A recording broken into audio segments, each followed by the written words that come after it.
ప్రస్తుత కాలంలో food section ఏదైనా కూడా చాలా చోట్ల కల్తీ అవుతుందనేది మనం వింటూనే ఉన్నాం. కానీ దాన్ని అరికట్టడానికి మాత్రం ఎన్ని ప్రయత్నాలు చేసినా ఎక్కడో చోట కల్తీ అనేది పెద్ద ఎత్తున వింటున్నటువంటి పరిస్థితుల్లో ముఖ్యంగా మిల్క్ పాలనేటప్పటికైతే మాత్రం చిన్న పిల్లల నుంచి వృద్ధుల వరకు నిత్యం వినియోగించే మిల్క్ అయితే మాత్రం చాలా చోట్ల కల్తీ అవుతుందనేది వింటూనే ఉన్నాం. కానీ మరి దాన్ని ఎట్లా అరికట్టడం ఎలా అనేది మాత్రం 1000 ప్రశ్నల క్వశ్చన్ మార్క్గానే నిలబడిపోతుంది. కానీ మరి చాలామంది దీన్ని దృష్టిలో ఉంచుకొని మంచి ఏదైతే ఉందో మెరుగైన మిల్క్ను సమాజానికి అందించాలనే ఉద్దేశంతో చాలామంది సాఫ్ట్వేర్ ఇంజనీర్లు కావచ్చు, లేదంటే చాలామంది ఉద్యోగస్తులు కావచ్చు, చాలామంది మార్కెట్ వచ్చి ఇక్కడ కౌ ఫామ్ కానీ బఫెలో ఫార్మ్స్ కానీ పెడుతున్నటువంటి సిచ్యువేషన్. అయితే మనం ఎప్పుడు విననటువంటి ఒకటి డెంటిస్ట్, ఒక డెంటిస్ట్గా చేసినటువంటి ఒక మహిళ ఏకంగా ఒక కౌ కమ్ బఫెలోస్ పెట్టి ఇక్కడ మెరుగైన సమాజానికి మెరుగైన మిల్క్ అందించాలనే ఉద్దేశంతో ఈరోజు ఏర్పాటు చేసినటువంటి సిచ్యువేషన్. మరి అప్పట్లో తను అనుకున్నది ఏంటి, ముఖ్యంగా ఇప్పుడు రెగ్యులర్గా ఇప్పుడు తను ఫేస్ చేస్తున్నటువంటి ప్రాబ్లమ్స్, లేదంటే అనుకున్న గోల్ రీచ్ అయిందా, ఇటువంటి వాటితో మనం ఏం చెప్తుంది ఆ మాటలో విందాం. ముఖ్యంగా మనతో పాటు తేజస్విని గారు ఉన్నారు. ఎందుకంటే తను ఒక డెంటిస్ట్గా చేసి ఈరోజు కౌ ఫామ్ పెట్టి మిల్క్ని సమాజం, ఎందుకంటే ఎక్కడ చూసినా మనం కల్తీ మిల్క్నే పేరు వింటున్నాం, కానీ మెరుగైన అందించాలనే ఉద్దేశం ఒకే ఒక్క కాన్సెప్ట్తో ఇక్కడ cow farm buffalo and cow farm ఏర్పాటు చేసినటువంటి పరిస్థితి. మరి తేజస్విని గారు ఉన్నారు, ఏం చెప్తారా అన్నట్లు మేడం? అసలు ఏంటి మీరు డెంటిస్ట్గా నుంచి ఇక్కడికి కౌ ఫామ్ ఏర్పాటు చేయడానికి ప్రధాన కారణం? అంటే ఈ రోజుల్లో ఎక్కడ చూసినా కల్తీయే జరుగుతుంది సార్. పిల్లల దగ్గర నుంచి వృద్ధుల వరకు మనకు పాలు అనేది ఎసెన్షియల్ ఫుడ్ లాగా అయిపోయింది. సో చిన్నప్పటి నుంచి ఫుడ్ మీద ప్యాషన్తో ఈ రంగానికి రావాల్సి వచ్చింది. సో బయట మనం ఏదైతే కొంటున్నామో అసలు ఎవరు క్వాలిటీ అనేది ఇవ్వట్లేదు సార్. అంటే ఇప్పుడు ఒక కౌ అనేది యావరేజ్గా 6 to 12 లీటర్స్ ఇస్తుంది. సో మన ఏరియాని బట్టి. కానీ ప్రతి దగ్గర కౌ మిల్క్ కానీ బఫెలో మిల్క్ కానీ మొత్తం అడల్టరేటెడ్గా వస్తున్నాయి ఈ రోజుల్లో. సో అది నా పరంగా ఏమన్నా కానీ మంచి చేయాలని సొసైటీకి ఈ ఫీల్డ్కి రావడం జరిగింది. చాలామంది చెప్తూ ఉంటారు మంచి జాబు, ఆఫీస్లో ఒక ఏసీ ఇవన్నీ వద్దనుకొని మీరు ఒక డెంటిస్ట్గా ఈ రిస్క్ అనిపించలేదా? తర్వాత మీరు కండక్ట్ చేసేటప్పుడు ఫేస్ చేసిన అంశాల గురించి ఏమని చెప్తారు? రిస్క్ అంటే మేజర్గా ఇక్కడ వచ్చేది వర్కర్ ప్రాబ్లం వస్తుంది. సెకండ్ దాని హెల్త్ ఇష్యూస్ వస్తాయి. సో కరెక్ట్ టైంకి మనము చూసుకోగలిగి దాని హెల్త్ ఇష్యూస్ రెక్టిఫై చేయగలిగితే ఇక్కడ లాస్ అనేది అయితే ఉండదు. ఇంకా వర్క్ ఫోర్స్ అంటారా, సో వర్క్ ఫోర్స్ కష్టాలు ఎక్కడైనా ఉంటాయి. సో అవి రెండు అధిగమించగలిగితే ఇనిషియల్ స్టేజ్లో కొంచెం సెటిల్మెంట్ అనేది ఉంటుంది ఇందులో. అంటే ఇప్పుడు మీరు కల్తీ అంటున్నారు మిల్క్, దీనికి ఏమన్నా మీకు ఒక ప్లాన్ ఉందా? ఎందుకంటే మీరు చదువుకున్నారు, సొసైటీలో కల్తీ మిల్క్ రాకుండా చేయాలి, ప్రభుత్వ పరంగా కావచ్చు, ప్రజల పరంగా సపోర్ట్ అవసరం, ఇటువంటి వాటి మీద మీకు ఏమన్నా ఒక యాక్షన్ ప్లాన్ ఏమైనా? మేజర్గా ఇక్కడ మనము ప్రభుత్వాల దగ్గరికి పోయే కన్నా ఇప్పుడు అంటే సొసైటీలో ఫస్ట్ వాళ్ళకి కావాల్సింది అవేర్నెస్ అండి. అంటే ఇప్పుడు మనము ఇప్పుడు ఇంత న్యాచురల్గా అవి వాటర్ తాగుతాయి, అవి లైవ్ అనిమల్స్ బేసిక్గా. సో ప్రతి ఒక్కరు 4% ఫ్యాట్ 8% SNF అనేది వాళ్ళు అక్కడ స్టాండర్డైజ్డ్ చేసి అమ్ముతున్నారు అన్నప్పుడు దే హ్యాస్ టు థింక్, అంటే ఎలా ప్యాస్చరైజ్ చేసి ఎలా అమ్ముతున్నారు. ఇప్పుడు ఇంత న్యాచురల్గా ఇప్పుడు న్యాచురల్గా వచ్చే మిల్క్లో మనకు ఖచ్చితంగా వాటర్ కంటెంట్ అనేది ఉంటుంది. అంటే milk is nothing but 80% water కంటెంటే అండి. అది తిని దాని జన్యుపరంగా ఇచ్చే దాంట్లో ఖచ్చితంగా 80% అనేది వాటర్ ఉంటుంది. కానీ ప్రజలకు ఏం కావాలి, మందం కావాలి, అంటే థిక్నెస్ కావాలి. ఆ థిక్నెస్ అనేది మనం పెరుగు ఇలా గంటతో అన్నా కూడా చెదరకూడదు. అలాంటప్పుడు వాడు ఎమల్సిఫైర్స్ యాడ్ చేస్తారు బయట. సో అంటే వాటరే కనిపించకూడదు. సో ప్రజలకు అర్థం కావాల్సింది న్యాచురల్ మిల్క్లో 80% is made up of water only. అది ఒక్కటే వాళ్ళు అర్థం చేసుకోగలిగితే ఈ కల్తీ సిస్టమ్ అనేది మేజర్గా అంతరించిపోతుంది. అంటే ఇప్పుడు చాలామంది మేము ఫామ్ పెట్టి నడుపుతున్నాము, కల్తీ లేదని చెప్తూ ఉన్నారు. కాకపోతే అధికారుల వైపు నుంచి కూడా ఇక్కడ ఏదైనా దాడులు కానీ లేదంటే, ఎందుకంటే కంటిన్యూగా అటువంటి దాడులు కానీ ఇలాంటి అధికారుల పర్యవేక్షణ అనేది బాగా కనిపిస్తుంది. దీనికి అధికారుల వైపు నుంచి ఏం చేస్తే బాగుంటుంది సార్? మేజర్గా ఇప్పుడు అధికారులు ఎలా చేయాలి అంటే, కోపప్ చేయాలి అంటే, ఒక ఫామ్ నుంచి యావరేజ్గా మనకు ఒక 200 లీటర్స్ వస్తున్నాయి అంటే దాన్ని విజిలెన్స్ దగ్గర మనం టెస్ట్ చేయించగలిగే అంత న్యాచురల్గా ఉండగలిగితేనే ఫామ్కి పర్మిషన్ ఇవ్వాల్సి వస్తుంది. ఇప్పుడు చిన్న పిల్లల నుంచి వృద్ధుల వరకు నిత్యం ఖచ్చితంగా మిల్క్ అయితే పాలు పెరుగు లేదంటే దానికి బై ప్రోడక్ట్స్ కానీ మనం వాడుతూ ఉంటాం. మెయిన్లీ ఇప్పుడున్న సిచ్యువేషన్లో పాలు మనకు ఆ రకమైన కల్తీ పాలు తాగితే అనారోగ్య పాలు అవుతున్నాం. మరి దీన్ని అరికట్టాలి, కాకపోతే హెల్తీ పాలు ఇవ్వాలి సొసైటీకి.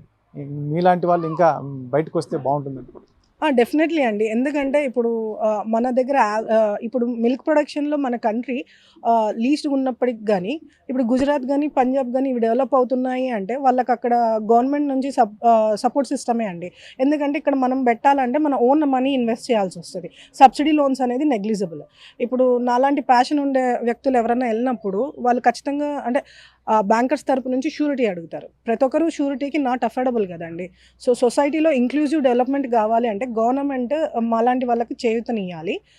సో ఇప్పుడు ఏదైతే వేరే రాష్ట్రాలు సబ్సిడైజ్డ్ లోన్స్ ఇస్తున్నారో అవి మనకు అందించగలిగితే మన ఆంధ్రప్రదేశ్ గూడా ఈ ఫీల్డ్‌లో ముందుకు రావడానికి ఆస్కారం ఉందండి. మరొకటి మేడం, ముఖ్యంగా ఇప్పుడు చాలామంది సాఫ్ట్వేర్ జాబ్స్ వదిలేస్తూ కూడా మనకు మిల్కీ సైడ్, ముఖ్యంగా కౌ ఫార్మ్స్, అగ్రికల్చర్ సైడ్ వస్తున్నారు. మీలాంటి వాళ్ళు డెంటిస్ట్ కూడా ఈరోజు ఇంకా నెక్స్ట్ ఎవరైనా రావాలనుకుంటే వారికి ఏం చెప్తారు? మీ సూచనలు కానీ సలహాలు కానీ ఏం చెప్తారు? ఏం లేదండి. ఇదేమి అంటే దిస్ ఈజ్ ఎసెన్షియల్ ఐటెమ్. మీరు అంటే దీంట్లో ప్రాఫిట్స్ 1:2 ప్రాఫిట్ తీయాలన్న ఉద్దేశం అయితే నో అండి. మీరేదో సొసైటీకి ఒక ఇంక్లూజివ్ డెవలప్‌మెంట్‌లో ఒక భాగం కావాలి అన్నప్పుడే ఈ ఫీల్డ్‌కి రమ్మని నా సలహా. ఎందుకంటే ఇదేదో కంపెనీ గానీ, ఒక సిస్టమ్ గానీ కాదు. బికాజ్ మీరు ఒక లైవ్ అనిమల్స్‌తో డీల్ చేస్తున్నప్పుడు మనం ప్రాఫిట్స్ ఆశించకూడదండి. ప్రాఫిట్స్ ఆశించాలంటే వేరే వ్యాపారాలు ఉంటాయి కానీ ఈ అగ్రికల్చర్ అనేది అందరికి అన్నం పెట్టే ఫీల్డ్. సో ఇది కూడా చిన్న పిల్లలకు మనం పాలు సప్లై చేస్తున్నప్పుడు మనము కరెక్ట్‌గా ప్యూరిటీగా న్యాచురల్‌గా ఉన్నప్పుడే ఈ ఫీల్డ్‌కి రావాలి. ప్రాఫిట్స్ అనేది ఇప్పట్లో ఆశించకూడదు. అట్‌లీస్ట్ దానికి సరిపోయే ఫీల్డ్ అయి ఉంటుంది. బట్ నేను అంటే ఇప్పుడు సొసైటీకి నా తరపున నేను ఒక మంచి చేస్తున్నాను ఒక సాటిస్ఫాక్షన్ ఉంది అండి. ఏం చెప్తారు ఇంకా ఇప్పుడు ఇది కంటిన్యూ అవుతుందా? తేజస్విని గారు ఏమన్నా ఇబ్బందులు పడి ఎందుకు వచ్చానురా ఈ ఫీల్డ్‌కి అని ఒక ఆలోచన థాట్ ఏమన్నా వచ్చిందా? అంటే ఇబ్బందులైతే ప్రతి ఫీల్డ్‌లో ఉంటాయి. ఇందులో ఇంకా ఎక్కువ ఉంటాయి. ఎందుకంటే ఇది లేబర్ డిపెండెంట్ కాబట్టి అండ్ లైవ్ అనిమల్స్ డిపెండెంట్ కాబట్టి ఖచ్చితంగా ఒడిదుడుకులైతే ఉంటాయి. బట్ అవి తట్టుకొని నిలబడగలిగి నేనైతే ఈ రోజు వరకు అయితే ప్రూవ్ చేసుకున్నాను.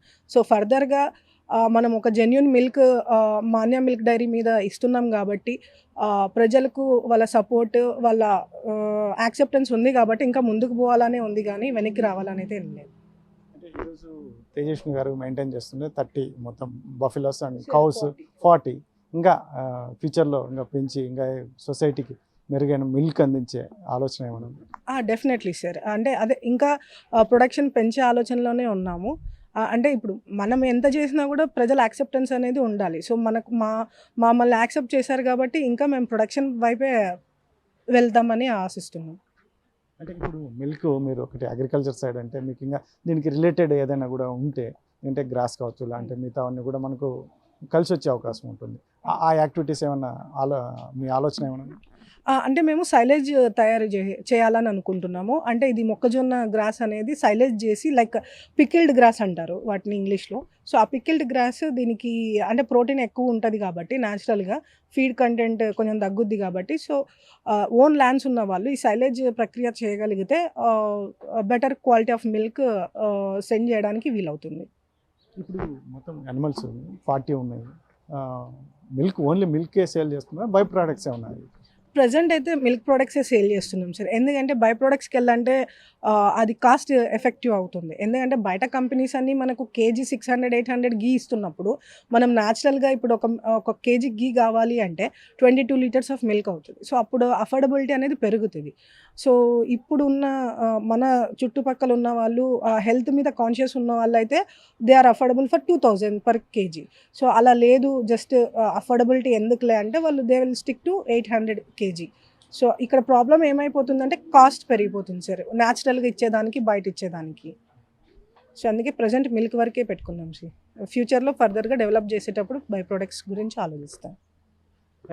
ఏం చెప్తారు తేజస్విని గారు? ఎందుకంటే ఈ ఫీల్డ్ అయితే కంటిన్యూ చేయబోతున్నాం అంటున్నారు. ఇంకా ఫ్యూచర్లో ఇంకా కౌస్ కానీ యానిమల్స్ కానీ పెంచాలని అంటున్నారు. నెక్స్ట్ జనరేషన్ కూడా మీరు పార్ట్ టైమ్గా, ఎందుకంటే ఒకవైపు జాబ్ చేస్తూ ఇటువంటి కూడా యాక్టివిటీస్ సొసైటీకి మేలు జరిగే విధంగా చేస్తే మంచిదంటారు. Definitely sir. ఎందుకంటే ఇప్పుడు అదే చెప్తున్నా, మిల్క్ అనేది ఎసెన్షియల్ కమోడిటీ. ఇప్పుడు అంటే ఎవరికైనా కానీ sir, milk, water and oil, అవి 3 ప్యూర్గా ఉన్నప్పుడు హెల్త్ ఇష్యూస్ అనేవి 80% సబ్సైడ్ అవుతాయి. కానీ మనం తీసుకుంటున్న మిల్క్ ప్యాస్చరైజ్డ్, తర్వాత కల్తీ, ఇన్ని ఉన్నప్పుడు మనం న్యాచురల్గా ఇస్తున్నప్పుడు దాంట్లో మనం ఆగాలని లేదు సార్. ఫ్యూచర్ జనరేషన్ కూడా they will continue with this only. అయితే ఇప్పటికైతే మీరు సమాజానికి మంచి కల్తీ లేని మిల్క్ ఇస్తున్నా అని చెప్పి ఎంజాయ్ చేస్తున్నా, ఆ ఫ్లేవర్లోనే ఉన్నారు. Exactly sir. మా వరకు మా ఓన్ ఫార్మ్స్ నుంచి అయితే ఎప్పటికీ కల్తీ లేకోకుండా న్యాచురల్గా పోతాయి.